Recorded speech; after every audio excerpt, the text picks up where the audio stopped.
તો નમસ્કાર દર્શક મિત્રો, સમાચાર આવી છે આમોદથી। ભરૂચ નેશનલ હાઈવે નંબર 64 આમોદમાં ખરાબ અને મોટા ખાડાઓથી લઈને પ્રસૂતિ માતાને ખાડાઓમાં જ ડિલિવરી થઈ।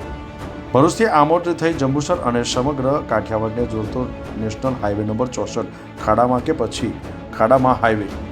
આમોદ નેશનલ હાઈવે નંબર 64નો વિકાસ ખાડામાં કે પછી મોટા ખાડામાં વિકાસ છે। વારંવાર કરોડો રૂપિયાના ખર્ચે નેશનલ હાઈવે નંબર 64ની કામગીરી કરવામાં આવે છે, પરંતુ તે પહેલા વરસાદે ધોવાઈ જતા તંત્રની ગંભીર બેદરકારીની સાથે પોલ પણ ઉગાડી પડી છે। કોન્ટ્રાક્ટર અને અધિકારીઓની મિલીભગતના કારણે રાહદારીઓ અને વાહન ચાલકો આમોદમાંથી મુસાફરી કરવું માથાના દુખાવા સમાન બન્યું છે। મોટી દુર્ઘટના સર્જાય તો તેનો જવાબદાર કોણ? વિકાસ કે પછી અધિકારીઓ? કેન્દ્ર સરકાર અને રાજ્ય સરકાર દ્વારા કરોડો રૂપિયાની ગ્રાન્ટોની ફાળવણી કરવામાં આવે છે, પરંતુ તે ગ્રાન્ટોનો કોન્ટ્રાક્ટર અને અધિકારીઓના મિલીભગતના કારણે ઠેર ઠેર રોડ રસ્તામાં જનતાને ભોગવવું પડે છે। કેમ છો? આમોદનો નેશનલ હાઈવે નંબર 64 સ્પેસ ટેકનોલોજીથી બનાવતા નેશનલ હાઈવે નંબર 64ના રોડની હાલત આમોદમાં આવીને જુઓ। ભરૂચના આમોદમાં નેશનલ હાઈવે નંબર 64ના મુખ્ય માર્ગ ઉપર રોલર કોસ્ટર સાઇડ જેવા દ્રશ્યો સર્જાયા। વગર પૈસે ઊંટ અને દેડકાની સવારીનો લુપ્ત અને આનંદ લઈ શકો છો। આમોદમાં મેળાનો ટાઈમ નથી, પણ આમોદથી જંબુસર દોડતા વાહન ચાલકો માટે મફતમાં રાઈડ જેવો અનુભવ થાય છે। વાહન સંભાળવું કે પછી પોતાનો જીવ સંભાળવો?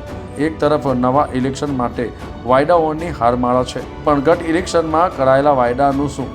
આમોદનગરમાંથી પસાર થતો નેશનલ હાઈવે નંબર રોડ કે વાહન ચાલકોની અગ્નિ પરીક્ષા?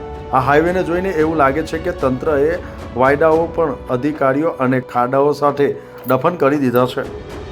અત્રે ઉલ્લેખનીય છે કે આ સમાચાર પ્રસિદ્ધ થયા બાદ શું ભરૂચ માર્ગ મકાન વિભાગ તંત્ર જાગશે કે પછી મોટી દુર્ઘટના બન્યા પછી જાગશે, તે જોવું રહ્યું। જાવેદ મલિકનો રિપોર્ટ, ન્યૂઝ ટુડે, આમોદ। બનાવે તો સારી વાત છે। કેટલા ટાઈમથી અહીંયા મુસાફરી કરો છો? 6 મહિનાથી આઈકીએ છીએ। કેવું આ રોડ કેવો છે? આ વિકાસ કેવો છે? નવો જ વિકાસ છે, કાંઈ સારો થતો જ નથી। હવે ગુજરાત તો વિકાસમાં પહેલો નંબર છે।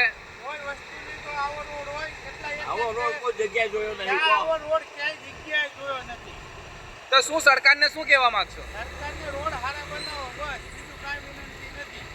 ટેક્સ વસૂલે છે તમારી પાસે? ફૂલ દર વર્ષે ભરીએ છીએ ટેક્સ, વીમો ફૂલ ઓલ ઇન્ડિયાનો। ये उज्जवल कहाँ से आते हो? क्या कहते हो ये रोड के बारे में? अरे बहुत परेशानी आ रही साहब, मेरे टायर फूट गए, कितना हो गया साहब। तो सरकार को क्या मैसेज देते हो?